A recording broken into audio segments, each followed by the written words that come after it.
Good afternoon, everyone. My name is Andrea DeHaan. I am the Outreach Coordinator for the College of Humanities and Social Sciences, and I'm pleased to have my co-host, Dan Matthews, the Pre-Law Advisor and Advisor from the CHaSS Advising Team here with me, along with our special guest, whom I'll be telling you a bit more about here in just a second. I do want to start today by welcoming you to our pre-law series. This is our first installment for the spring 2021 semester, and we're excited to be back and excited to have you joining us today. Let me just tell you a little bit about how you can participate today. Sorry, having trouble with slides. My technology is not playing along. I'm going to try a different button. There we go. Here we got it. So I'm just going to review very quickly how it is that you can let us know that you're here with us today, because while you can see and hear us, we can't see or hear you, but we do want to hear from you. So please use the chat feature to say hello or to let us know why you're here today, what your major is, or you can also use that to communicate directly with me if there are technical issues or problems you want to make me aware of. You can also use the Q&A feature to ask questions of our guests. So as our guest is presenting today, if you have questions specifically about the subject, please refer to the Q&A feature at the bottom of your screen. Ask questions. We'll save time at the end to get to those. And you can find information about all of our upcoming and current events on our CHaSS Alumni Lunch Series webpage, so be sure to visit that, or if you're looking for a recording of today's presentation, you'll be able to access that there too. So I'd like to introduce our guest, Nathaniel Woodward, who is a history grad from Utah State University and currently an attorney at law with the Gatti Law Firm. I'm going to tell you a little bit about Nathaniel before turning the time over to him. Nathaniel grew up in Price, Utah, and attended the College of Eastern Utah, then Utah State University, and worked as a biologist in healthcare research until making the decision to pursue his law degree. He attended Willamette University College of Law, where he was inducted into the Order of Barristers, a highly selective National Honor Society for those demonstrating superior trial and litigation skills, and was also presented with the Colonel Rupert J. Park Jr. Pro Bono Student of the Year Award. Nathaniel was also the Senior Executive Citations Editor on the university's Journal of Social Justice and Equity. In addition to the practice of law, Nathaniel is a published bioethicist and adjunct faculty member at the University of Western States School of Chiropractic Medicine. His research is focused on the intersection of law, science, and the potential legal, moral, or ethical issues that may arise from rapid advancements in biotechnology. He is also an award-winning science communicator and columnist, whose weekly column, Setting the Record Straight, received multiple first-place awards from the Utah Press Association. Outside of work, Nathaniel and his wife, Debbie, have 3 children ranging from 10 to some age less than 10, who constantly demoralize him with their superior argumentative skills. He spends his free time as an avid fossil hunter and curator, and unapologetically feeds a persistent Disney obsession. Please help me in welcoming Nathaniel as our guest today. And Nathaniel, we're just so excited to have you here. And I would love to just turn the time over to you to tell us a little bit about your journey and how you got to where you are today. And again, I'll just remind our guests to sit tight, but to use that Q&A feature to let us know what they'd like to hear more about. So Nathaniel, I'll turn the time over to you. Thanks, Andrea. Well, I love coming back to USU. Even though I'm not there physically, I get to be here via Zoom. I haven't been graduated from the university for very long. And so most of my memories and recollections of undergrad are relatively recent and fresh. So hopefully I can draw on that past trauma to give you some useful advice on getting through college, getting to college, getting into graduate school or law school, if that's your path. Now, there have been 2 previous panelist discussions in this series that I've watched, and they've handled the process of getting into law school very thoroughly. I really encourage you to go back and look at some of their slides on what to expect when you get to law school, how the years are structured, because it's different than any other type of education you may have received. A lot of people have gone to law school with a significant break between undergraduate and now, and that life experience is critical. I'm one of those people. I graduated from high school in 2006, and I didn't even start law school until 2017. So there's paths forward. There's ways to get through it that aren't necessarily the traditional route. And I feel that I was in a position of much greater advantage than a lot of my fellow colleagues and students, just because I had a bit of life behind me to draw on to work through this, because it's not simply an academic process. A huge part about law school is your ability to endure an onslaught of material. Because in the end, and you may hear this from every lawyer you speak to, I don't know many that would disagree with me, but law school doesn't teach you much about being a lawyer. Being a lawyer is a craft, it's a trade. It's something you have to work to develop the skill for. The knowledge that comes to allow you to do that is where law school comes into play. And you have to develop into a different type of student in order to be really successful. Now, I want to give you a handful of anecdotal advice and experiences that I had that helped me get through the process. Now, will that work for everyone? No. Am I the type of person that likes to ask himself questions to make him seem more important? Yes.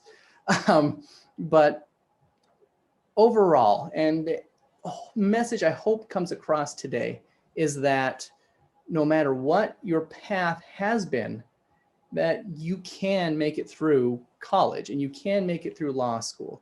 It's not an unattainable goal as long as you know the steps to achieving any sort of goal of that magnitude. So I have a couple slides that I prepared. Now, I am not a guru at playing slideshows.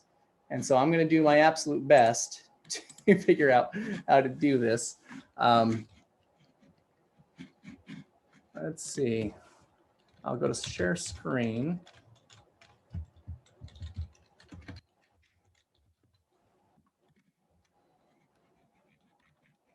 For some reason, there we go. Okay.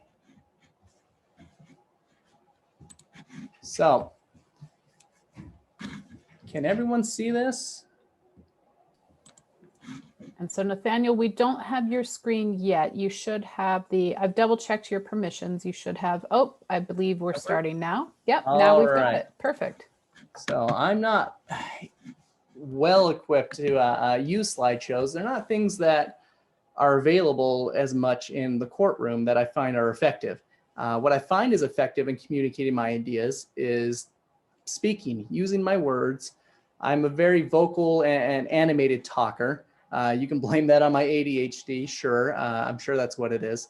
But I like to move and I like to address people individually. So this is a little off brand for me. So who, what, where, when, we talked about my background a little bit. I was born in Wellington, Utah. If you know where Wellington is, I'm impressed, and we're probably related. But Wellington is literally a one-road town that cuts right through the heart of Eastern Utah. I was raised in Price, which is just right next door, a little bit bigger, as the middle of 6 siblings. Now, that is a very normal thing in the town I'm from. But when I came to Oregon, or when I lived in Michigan a while ago, that was novel. And being the middle child really prepared me to be a good litigator and trial lawyer. Having 3 older siblings and 3 younger siblings is a really good way to work on your mediation skills. Also, it helps you learn to harness those better abilities at playing both sides. Because as an attorney, you really have to understand that you work for your client, but sometimes your client doesn't have very good ideas. And you have to work this line between representing them is what you're doing, but also helping them maximize their position. So if you have siblings, that's my advice, is work on your negotiation skills on them, because they're harder to convince than anyone. So I went to Carbon High School. And right after that, I attended the College of Eastern Utah, which was later absorbed by Utah State University. Went through 5 or 6 interesting name changes until we landed on USU Eastern, which is still down in Price, and a campus down in Blanding. After finishing up at USU Eastern, I got to take classes through Utah State and had this incredible experience. I made so many friends while at Utah State, and it's such a different experience for me because I didn't make a lot of friends with my peers. I ended up making friends with my professors. Some of the dearest people in my life are professors from USU Eastern and Price, people who will constantly remain in my memory, for better or for worse, but who really made an impact on me and my education. After finishing up at Utah State, it was time to move forward, and I was able to make a decision on law school, and I decided on Willamette University in Salem, Oregon. And I made the choice of Willamette for several reasons, not least of all, the cost. It was very affordable as far as what law school runs people. Now, that being said, I'm still just shy of $500,000 in debt. But that's the name of the game when it comes to graduate school in the world today. For work, from high school on, I held a handful of different jobs, mostly in the healthcare related field. I started working for my dad at Systems of Cardiology. Really fancy name for a company where we rented and sold durable home medical equipment.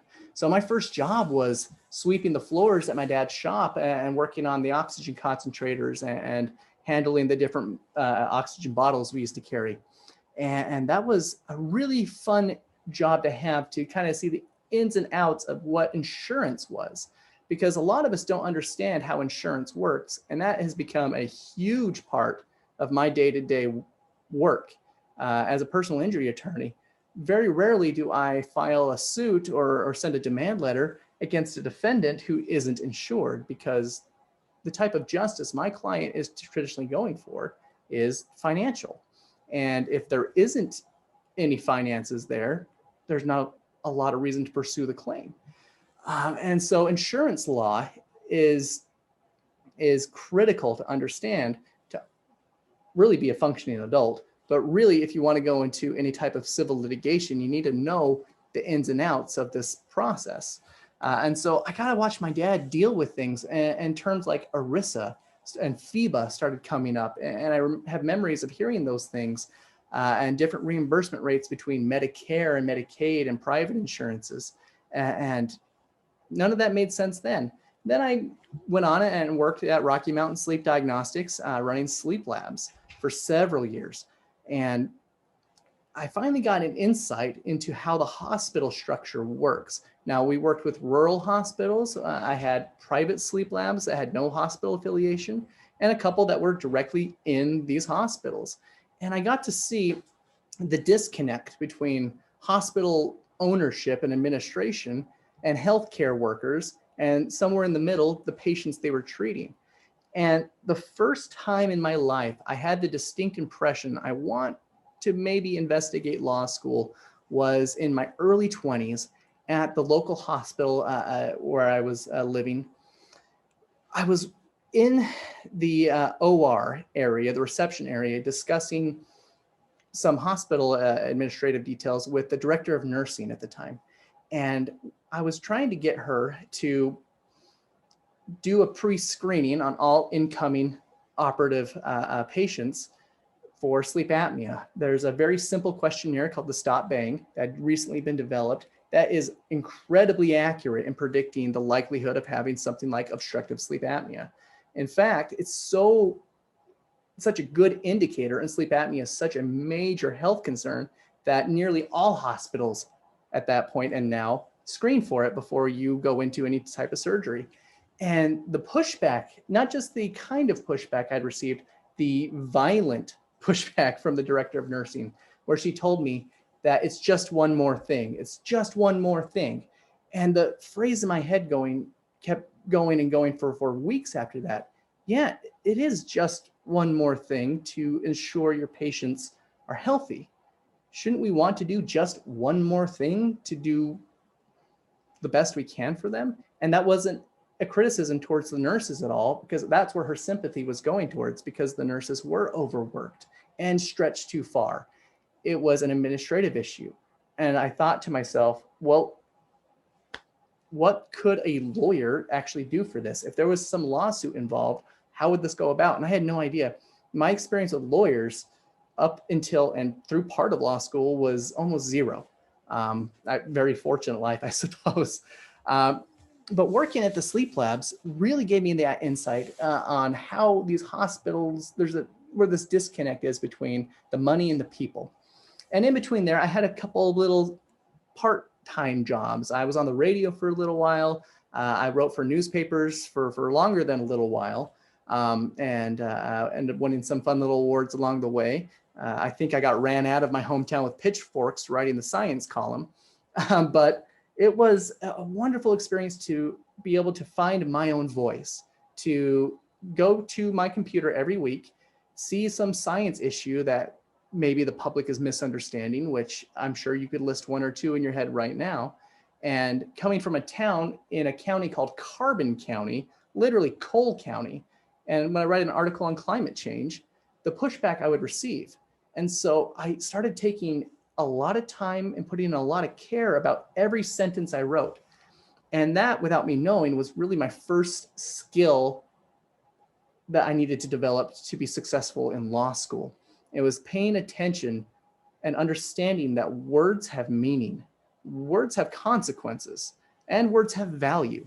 And so when I was going to promote myself using words or an idea using these words, I needed to take a lot of care. And all these jobs led me to this path that I don't think I would have been able to go down if I had not received that totality of the experience. So I want to talk about the first aspect of what I think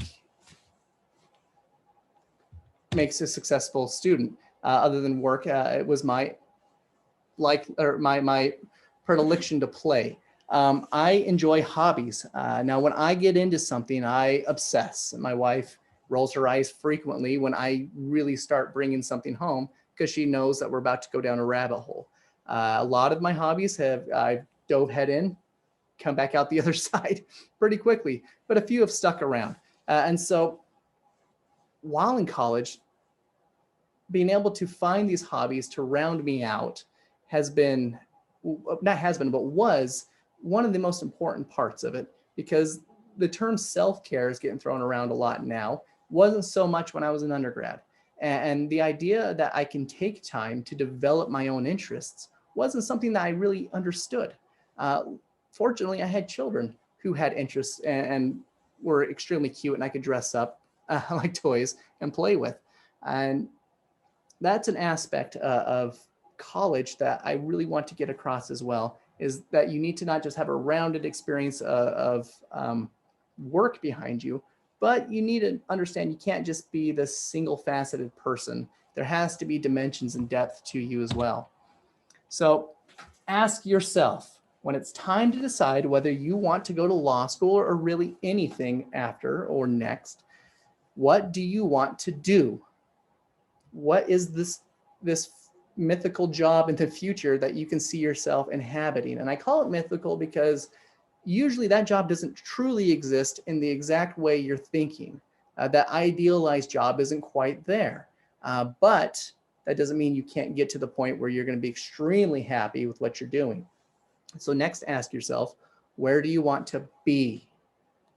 With this job, where are you? Are you in your hometown? Are you in Los Angeles? Are you in Portland, where I am? Where are you? How does that job coincide? Because if you can't make a connection between those two, you probably need to reevaluate.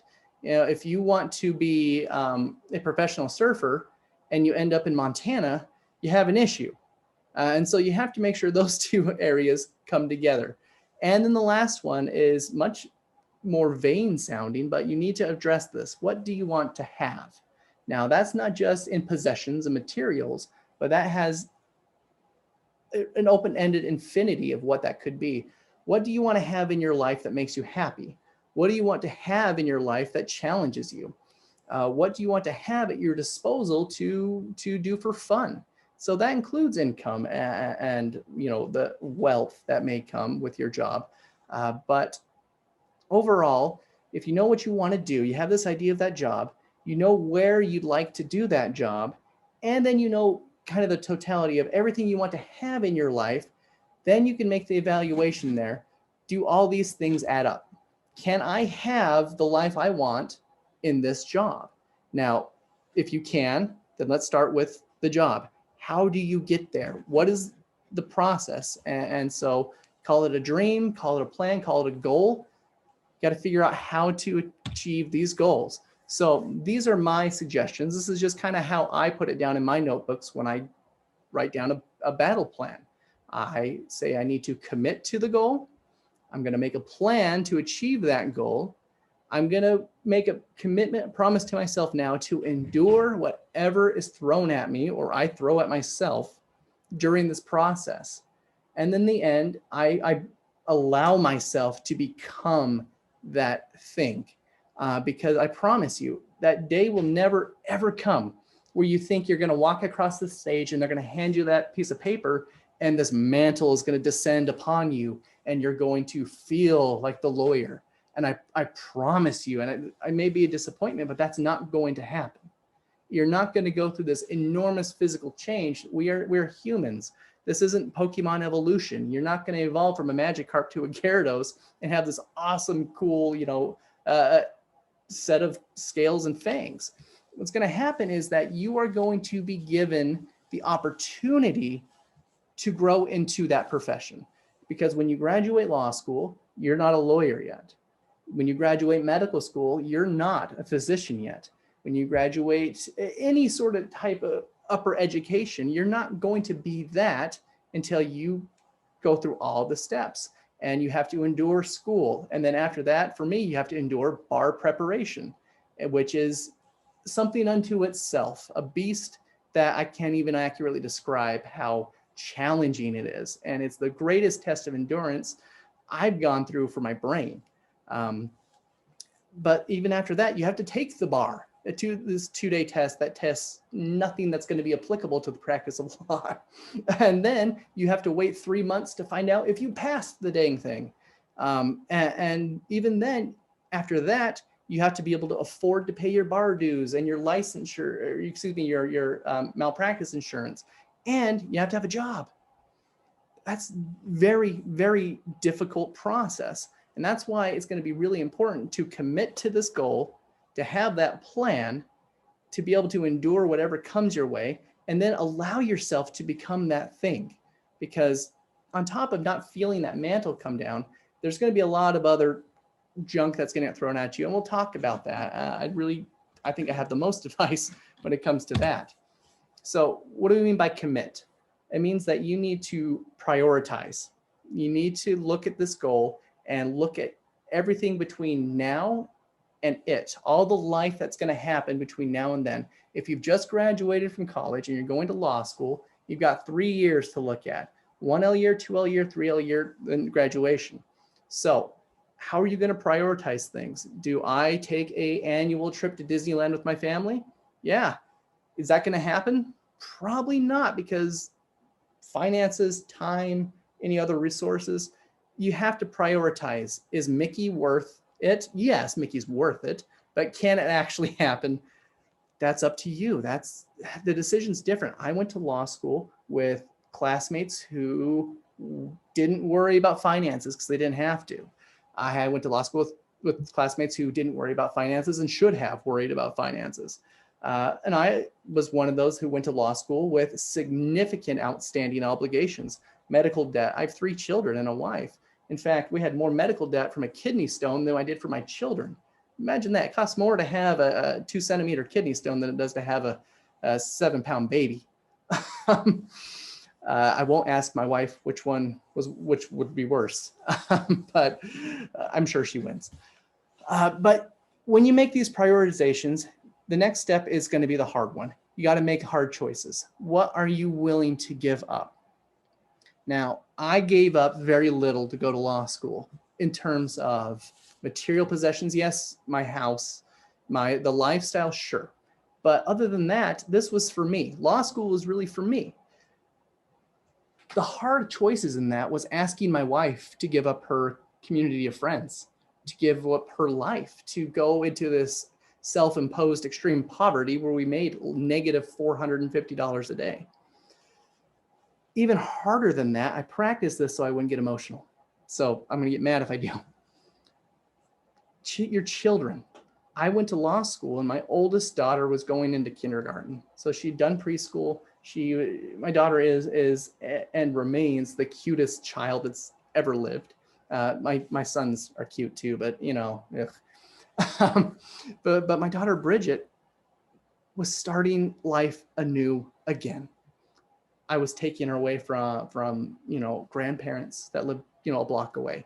I was taken away from her friends and other cousins and family this whole life, and she did it happily. She gave up her entire life. She made the hard choice to start over with me. Now, did she actually have a choice? No, I was going to take her regardless.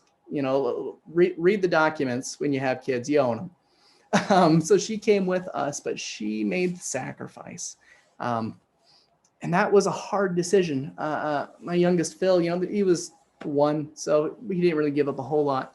But those are the hard decisions you have to make when you prioritize, because some things are going to have to fall by the wayside. And then you got to make the plan. You have to have a plan. And I should have grouped that with the last bullet point here, is have contingencies, because no plan survives first contact with the enemy. History major, I know that quote. They say Patton said it. Every general said it since the beginning of time, so don't credit Patton with it. He did a few other good things, just not that. But you need to have contingencies to your plan, because when you implement a plan, things change. You cannot control how other people will react. You can have a great GPA, a great LSAT score, or SAT score, and still not get in. You can have wonderful letters of recommendation from the dean of the school you're going to, and you still might not get in. You need to have a backup plan. Have your lists, because we all want to do the Harvards and the Yale law schools and all those other, you know, those top 15 law schools that everyone, the top 14 law schools that everyone talks about, that actually doesn't even matter where you really where you go. In my entire practice, I've never once been asked where I went to law school outside of the genuine interest that they know with someone I know. And so have backup plans. If you don't get into your school of choice, what's your other plan? Do you really want to be a lawyer, or do you want to be a Harvard grad? You got to figure that stuff out, because a lot of people go to law school because they want to let their moms tell their friends that their sons or daughters in law school. That's not, to me, a good enough reason, but to you it might be. So make the hard decisions with those plans. I love this quote. Now, one of the biggest drawbacks to being a lawyer is that we read things. So when you're given a contract, at least me, I read them. And so I had to sign a contract to do this presentation. And in that contract was some really cool language about the university being able to use this presentation for marketing purposes. And the little lawyer in my brain thought, well, you know, I'm fine with that, but you know, how do we get rid of that? I don't know. We just start bulleting in some copyrighted materials, and then maybe my wife calls me and some copyrighted songs come on, and no. But I love to use Star Wars quotes because they're the best. And I was a Star Wars fan. Everyone says this, before it was cool to be. It was never cool to be a Star Wars fan. It's still contentious. But when I was in elementary school, a series of books called Heir to the Empire came out. And there was this character in there named Grand Admiral Thrawn, which a lot of people know about now because Ahsoka brought him up in The Mandalorian, which I'm very excited and nervous about. But he was this incredible tactician, and I always loved the idea of controlling the situation. So I was always drawn to people like Sherlock Holmes and these things, because I liked people who knew what they were doing.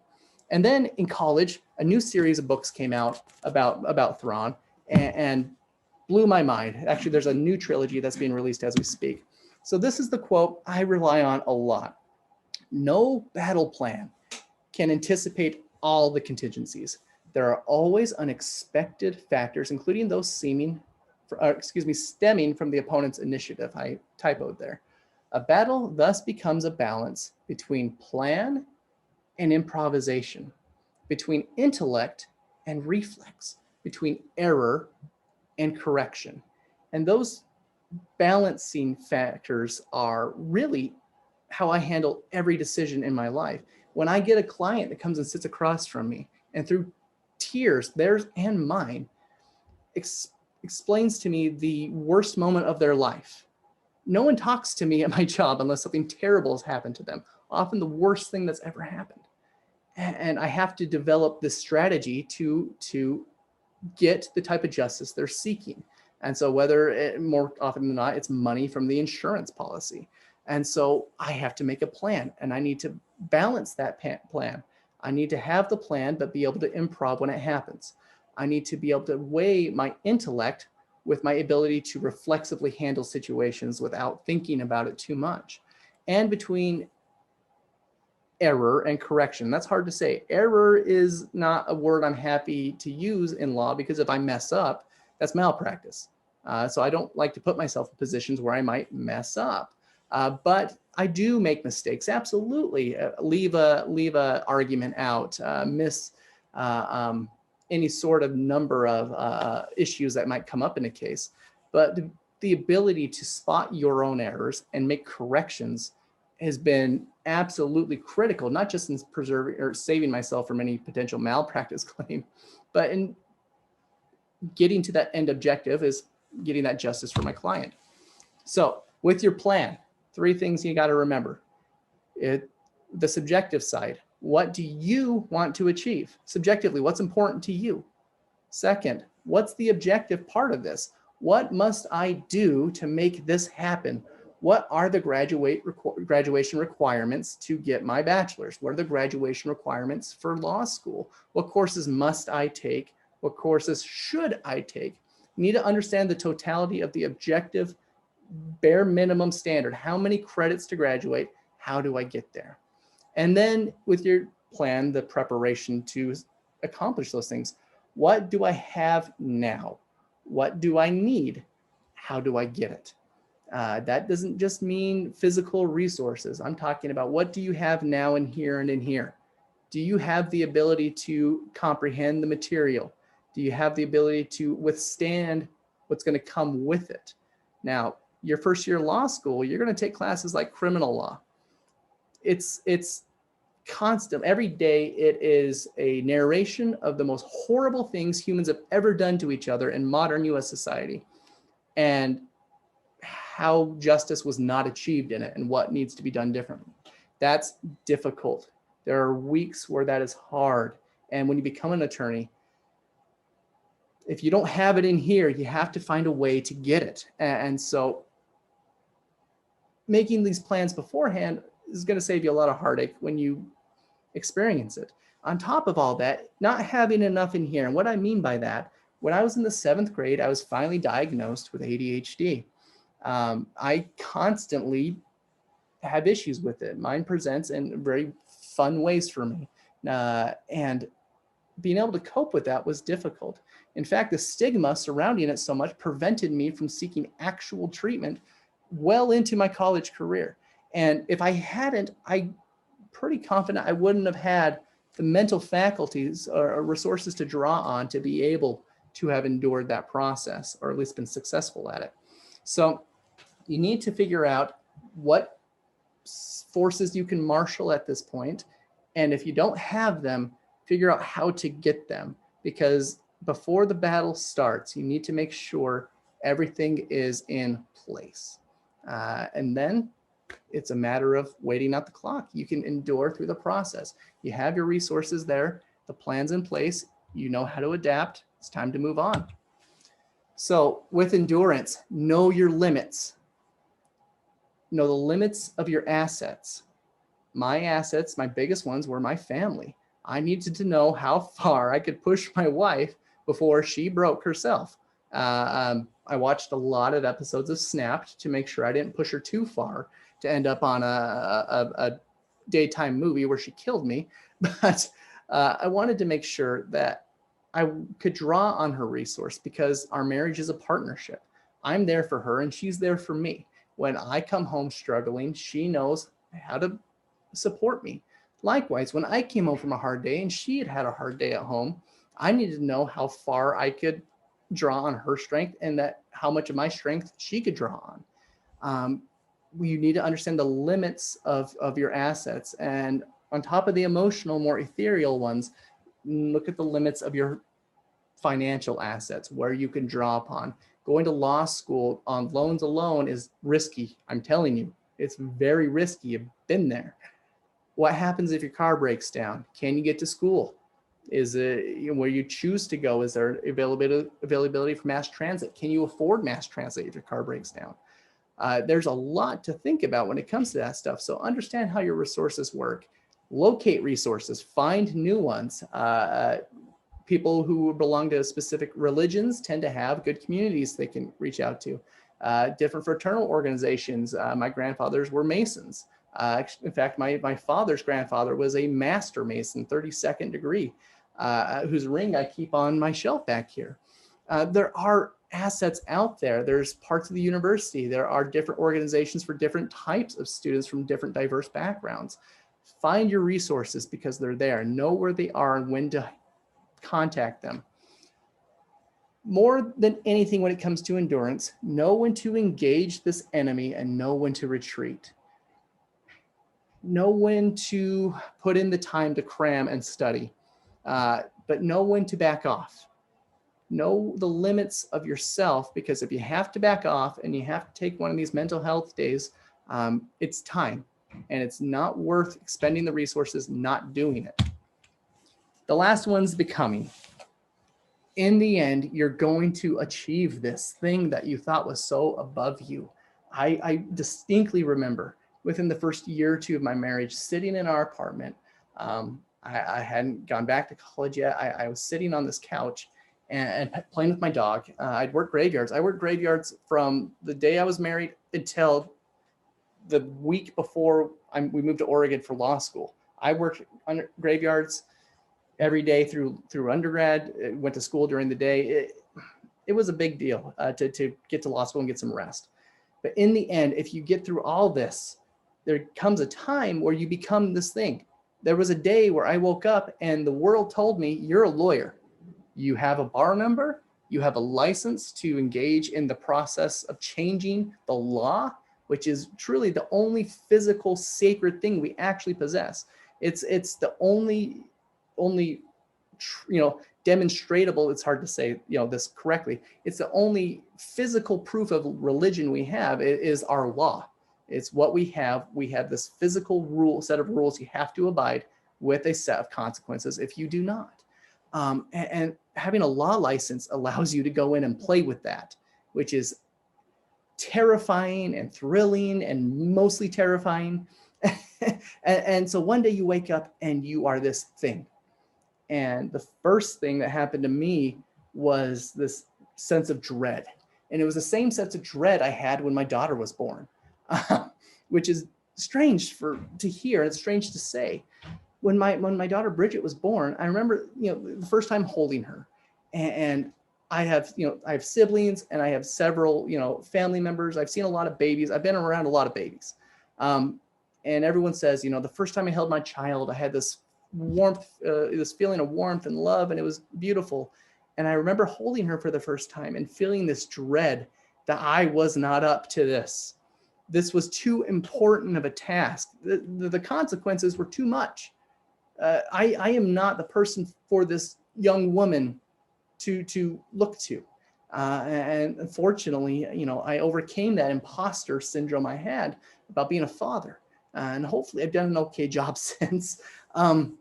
She's mostly in one piece. We're currently losing a lot of teeth and getting some new ones, so that's fun. But becoming a lawyer and the imposter syndrome, and I'm telling you, it still doesn't go away if in full. But there's these times, and that day when I became the lawyer, I went to the park called Minto Island Park that's across from our house. And I went and I just sat on this log overlooking the Willamette River and just allowed myself to, sorry, it makes me emotional, to be this thing I'd worked towards, to allow myself to be worthy of my dreams. And that was a big step for me to understand that I actually am this thing. You work all your life to be that thing. When I grow up, I want to be this. And then you're there and you don't feel grown up, but you're there. And so the biggest part of becoming was allowing myself. The next, the debt, that's difficult. There's not a lot I can get into with that won't get me onto a big political rant. But it is, at this point, a necessary hurdle that we have to encumber ourselves with. And that's something I will constantly deal with my entire life.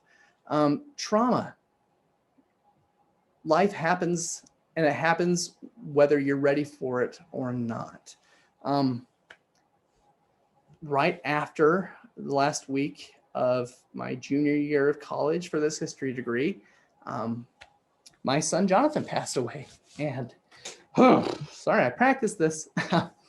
And that is not an event you can prepare for. You can have been around it. You can have lost siblings or seen people lose children. But it's its own thing entirely.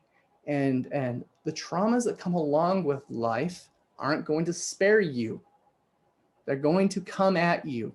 On top of all that, the last day of my second year of law school, a few days before my mom was coming out to visit us and spend some time with my children, I got a call from my father that she had passed away unexpectedly. And that is difficult to get through. In fact, I'm not even sure that I got through it. I'm here today, but I don't know how I even focused or functioned. And in the end, those traumas tried to keep me back from allowing myself to be this, because I pictured myself as the lawyer my mom could brag to her friends about, or the lawyer that my son could rely on when he worked through his life to overcome the hurdles our government puts in front of children with Down syndrome and adults with Down syndrome, and these laws we've passed to limit their ability to succeed. But now those two things were gone. And I needed to find a way to still become this. And these traumas are unique to you. And they're not less, they're not more, they're not the same, they're just yours. And the only advice I can give to you with that is to know the limits of your resources and to rely on them. On top of that, the optics. If I get called an ambulance chaser less than twice a week, it's a good week. It's a term that angers me because of how fake it is. In fact, ambulance chase, that connotation should be on the insurance companies. They're the evil ones in this case. But things like that bothered me. And defeat. No lawyer wins every case. Even Johnny Cochran, one of the greatest litigators of all time, lost cases. He just happened to win an unwinnable case, made him really famous. And then the last thing is, have a goal. Commit, plan, endure, become. That's where you need to end up. So keep on becoming. That's exactly where I think I should leave off to open it up for questions. Now, I don't know how to stop sharing my screen. Oh, can I unshare it? That's okay. We've taken care of that for you, Nathaniel. But thank you so much. That was incredibly, not only insightful, and I think really realistic about the expectations that someone should have for, setting law school as a goal, but also the challenges that all of us would face in law school. But I appreciate how candid you were as well about your personal challenges and things that you had to endure along the way to get there. So let me turn the time over to my co-host, Dan. Dan, I'm going to have you address some of our audience questions, as well as our pre-law advisor, ask any questions you have of Nathaniel about his experience more deeply. All right, we have one question from Tasha. It says, how do you afford to live while in law school? Oh, excellent question that most of us struggled with. So, yeah, well, debt. Financial advisors at your schools are some of the most undervalued people in the world. They know and they understand the rules that come with borrowing. Moreover, they really understand, at least mine did, the consequences of borrowing this money, where this was going, and this mental math. Every time I took my kids to McDonald's, that $4.95 Happy Meal in the end is going to cost me $8, in the long run when I pay this off, or more, likely much more. And so you got to look into borrowing the money. That's what I had to do. I went to law school without any financial backing. I had no one I could if I didn't have enough money for my rent, if that would have happened, I had no one I could have turned to say, hey, I need you to spot me my money. I came from Price to Oregon. My mortgage on my 2-bedroom house was less than $400 a month. I moved into a townhouse a little bit smaller than my house was, my two-bedroom townhouse, where I ended up paying 4 times that amount for that, and because markets are different. And so afford's hard, and you have to make hard decisions. Going to law school, you can't borrow money for certain things. You cannot borrow money to make a car payment. So if you have a car payment, you've got to figure out a way to not have that car payment when you go, or pay it in other ways. In law school, at least in my law school, you're not allowed to work during your first year without special permission. I got special permission, but you're not allowed to have a job until you finish that first year, because you're just too busy learning to be a law student. And so you have to have all these plans into place where, how am I going to pay my debt? I had significant medical bills that had piled up in my years without health insurance, and children. I had to find a way. Now, it wasn't easy. Did I go into some credit card debt? Yeah. Did I end up using like my tax returns and those things to pay it down? You just have to figure a way what you're willing to live like. I had law student friends who were married like me, who left their family behind to come live with a roommate to go through this process. But there's resources out there to help you pay for it. Unfortunately, law school is not in a place where you can work full-time. Even if you could work full-time at a great job, you still couldn't afford to pay for law school. It's just too expensive, so you have to borrow. So look into schools that have good, plug for Willamette University, have good scholarship opportunities, and that are upfront with how to keep your scholarship, because every law school will give everyone scholarships coming in, but there's contingents there. There's contingencies about GPA that make it impossible, because the grades are curved, for the majority of you to keep them. So look into that. So if you're looking at a school that's going to offer you a full ride, find out why. Because if you have a 3.0 and you got a full ride scholarship to law school, that's probably a sign that school's not going to let you keep that scholarship for long. So understand what you've earned versus what they've offered, but look into schools that can offer good scholarships, because other than that, it's going to get expensive, but it's definitely doable. I did it, and we didn't get anything repossessed. We didn't, miss any payments. We made it through and learned some really good skills doing that. We've got another one here. It says, Nathaniel, what U.S. history courses stick out to you as the most important in helping you cope with law school, and why? Thanks, Dr. Proctor. All of them. I'm happy this was asked, because I'm gonna take a minute to take issue with the American youth. I've seen multiple times since the start of social media this phrase. I went to school and I didn't learn how to change a tire, or what interest rates were. I didn't learn what credit was. I didn't learn how to do my taxes. But I learned that mitochondria were the powerhouses of the cell. And then they laugh because they're so, oh, I got bad grades because school's not worth it, that ridiculous laugh they do. Here's the issue with that, because it's nonsense.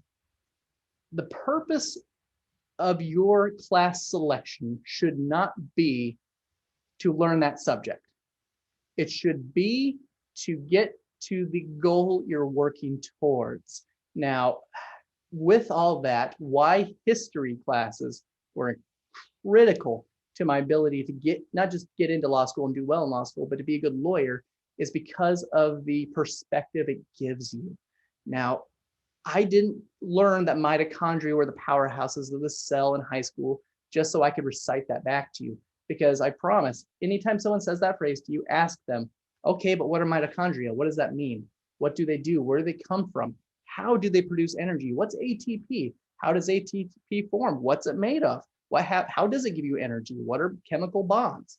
They don't know any of that. So they didn't learn that mitochondria were the powerhouses of the cell. They learned how to be a parrot, and they could recite back a fact that meant nothing to them.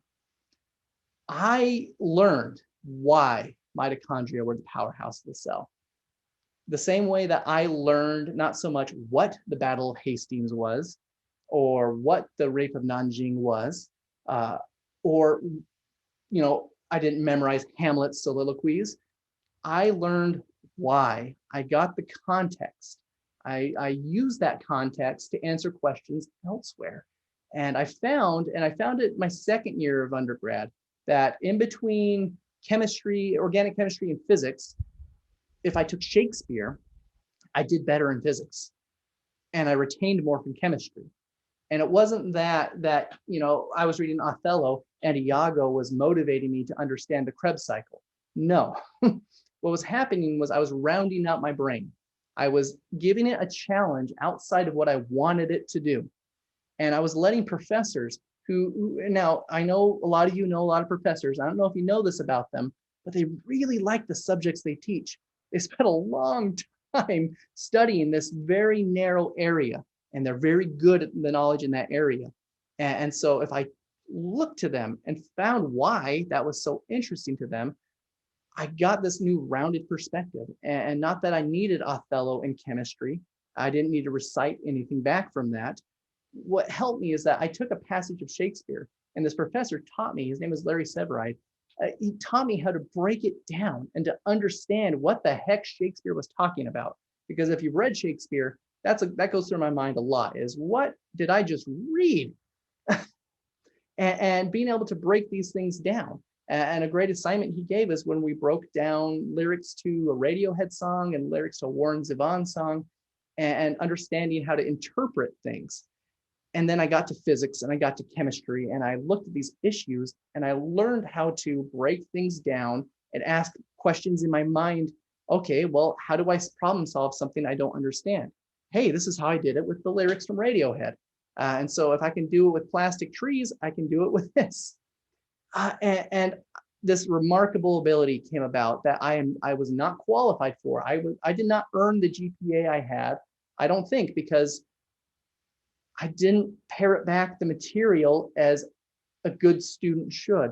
I engaged with the material as best I could. Sometimes it came back and it hit me in the face. I had one particular test my senior year in a history course on, I think it was on Chinese history, ancient China to modern times. And in the final, I gave a rambling response to the prompt, and he gave me a 0 out of 20 on it. And I remember emailing him, what's your deal? And we had this back and forth, and he ended up, meeting me halfway and giving me a 3 out of 20. I'm not salty about that at all. But sometimes it backfired because I didn't quite know how to apply it correctly. And so these history courses were critical for me getting the perspective to answer the questions that come to me everywhere else. I posted the link to this webinar, this event last week, last week, to tell my family and friends on Facebook what was going on.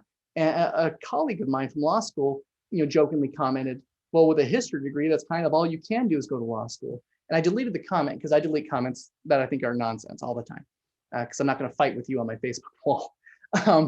But I hate that perspective, that limiting, a history degree, what can you do with it? What can you do with an English degree or a literature degree?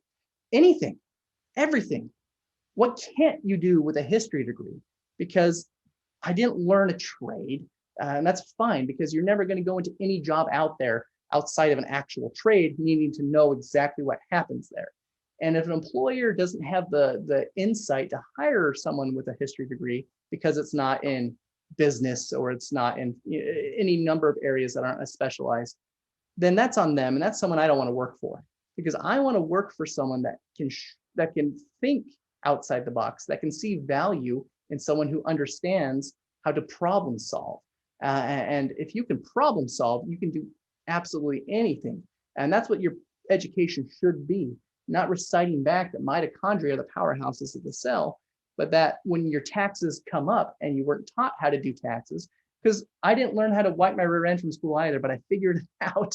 I know that's very crass, but if you can't work your way through a problem, then you're not going to be very successful at anything. And so when taxes came up, I said, okay, well, what is this? How do I go about solving this? And I went into it. I read the documents. I went through the process. I learned how to use the internet to search for things in the correct way. History taught me how to know what sources to use, what information's good, what information might be good, but probably isn't reliable. And that taught me how to do my taxes. Now, do you want to take a class that just walks you through it and holds your hand? Sure. But in the end, are you any better for it? You're better at doing your taxes, but is that it? Is that all the value you got out of your history course, was to learn just about Chinese history? Is the all you value got out of wildlife management courses is how to manage fisheries? If that's all you're getting out of your courses, you're picking your courses wrong. You need to be able to use those. I have never sold a textbook back, not one of them, because I love the materials in them. I chose my classes. I have my first college textbook I refer to all the time, a class by Pam Miller at CEU called Intro to the Museum Work. And it's about curating and cataloging and keeping vast stores of collections that might not be related to each other organized. That's 90% of my job as a lawyer, is taking the 150 so clients I'm supposed to have at any given point and keeping them in order where they need to be and have a system in place. And I use that book to do that. And so if you feel like a business degree is not going to help you do get into medical school, then that's on you. If you feel like taking dance courses isn't going to help you be a better doctor, then that's on you. And if you don't get into a school or a program because you have a degree that doesn't quite match with them, that's not the school for you. In fact, that's not the school for anyone, because those type of people aren't going to be the ones to change anything. The movers and shakers aren't the people who just statically sit there and cast, dispersions on knowledge. Knowledge is incredible. Education is critical. I am one of those that say college isn't for everyone, with a huge asterisk next to it. And what I mean by that is that a four-year university isn't the path for absolutely everyone, but education is. Education is critical to everyone. So if you're going into a welding program or right into a nursing program or any other type of education, if you need to go to a trade school or a community college to kind of figure out your path, that's amazing. But continually figure out ways to educate your mind. Because if you go to a trade and all you do is focus on that trade, you're going to be very one-dimensional. And you're not going to be very good at your job, I don't think, if you can't think holistically at the whole problem. So thank you, Dr. Proctor. That's my advice on my favorite history courses. I will give an answer directly to that isn't so pretentious on my part. At USU Eastern and Price, I took a class from Dr. Susan Neal, and it was on the history of the U.S. National Park System. And she just has this beautiful way of presenting knowledge to her students, and that allows us to kind of engage with the history. And I loved her course. And if I could go back in time and retake a course again and again and again, it would be from Dr. Neal. Which is funny because my first round of college back in 2006, when I failed out my first semester, I failed one of her courses for first year teaching there. And I gave her a scathing student review, which when you review your professors, y'all, now that I get those from mine, seriously, be nice. Holy cow. We put a lot of work into these things and you don't know what you're talking about. We are going to take your advice and adjust where we need to. But I continually think back to those reviews and I groan to myself at what a pretentious little jerk I was to them. And so that class on the National Park Service was probably my favorite one. Do we have time for one more? What do you think, Andre? Yeah, one. Here's one. It says, what is law school coursework like? Is it assignments and discussions, or mostly preparation for exams? And I like this part. Can I multiple choice guess my way through? Yeah, that's my answer. Yep. There's a fun little joke that goes with law school that you'll hear when you go. And you compare yourself to medical students a lot. There's a very good rivalry between the two professions. And the difference is your first day of medical school, you walk into this big grand hall, your family comes with you, and they give you a white coat, and they put it on you, and they say, look at you, you're incredible. You're going to go out and do good. Let's do this. And everyone claps and you cry and you take pictures, and then you start your real first day the next day. Your first day of law school, you walk into this dark, unlit room. There's a professor there that looks like they're homeless. They're sitting down. You get in there 5 minutes early. They start yelling immediately, and they go, all right, you're all terrible for doing this. This was a bad decision. Your first assignment is 300 pages from this book. It was due 20 minutes ago. Essentially, it's going to be a lot of reading. My first day of law school, to prepare for class every day, my first year of law school, I had to read anywhere between 100 and 300 pages of materials to be prepared the next day, because law school in large is Socratic. You don't go in there and the professor lectures. That's very rare does that happen. You go in, you sit down there with your section, the professor comes in, and the professor starts talking to you. So he walks in, and I remember my first class, it was with Professor Keith Cunningham Parmenter. We called him KCP. He walked into contracts, contract law 1, and he walked right in, opened his laptop, looked up, did this little smile he does, and he went, Ms. Hurwitz, what are the facts of the case? And unfortunate for him, he picked our eventual valedictorian, Taylor Hurwitz, and so she was prepared. But that's what it is this cold calling. So they'll come in, they go, what are the facts? And they'll ask one person, and they have to recite what the facts of the case you're supposed to study, or several of the cases. Then they'll go, all right, what was Justice Ginsburg's holding on this? Well, what did the dissent say? Which no one read the dissent, so now we're all panicking. And so you hear a question in law school, and then you hear a lot of typing because people are freaking out because that's not the one line you studied. And it's this fun little horrible process you go through of pulling your hair out and being terrified you're going to get cold called. But then you get better at it, and it doesn't get any better, more fun, but you get better at handling it. And you get your embarrassments, and you get your licks, and you get your victories. But it's mostly reading and being able to retain what you've read to talk about the next day, because that's law school. It's not, here's the elements of a tort on the board. It's not that as much. They come in and they say, all right, well, what is Justice Penoyer trying to get at with this case? What is the zone of danger? What would the zone of danger in this condition or in these conditions be? And be able to take hypotheticals and melt them into real world examples and then other hypotheticals. So that's the big part. But yes, there's tests. For my law school, the only class we had assignments in was legal research and writing, where we had to learn how to write, because this beautiful citation system known as the Chicago style in the book by Turabian is beautiful and wonderful. But in law school, you don't do that. You use Blue Book, which is the devil's way to cite things. And you have to relearn everything and how you write things. And I'm a very colloquial writer. I like to, use terms of phrase. Not so in legal writings. You've got to know when to insert those types of things. And it's this big process. So that class is assignments, but mostly it's a midterm and a final. Most classes just a final. Your entire grade for the entire course hinges on 1 3-hour exam. And depends on the professor. I like the ones that were half multiple choice, half essay, but a lot of them were just essays. They'll give you a fact pattern, a couple pages long, then they'll ask you a handful of questions about it, and you've got to format an answer the best you can. And so it's a lot of writing and looking at fact patterns. The best prep I say for that is to open the New York Times crossword every week and do it. It's just going to get you used to answering nonsense questions as quick as you can.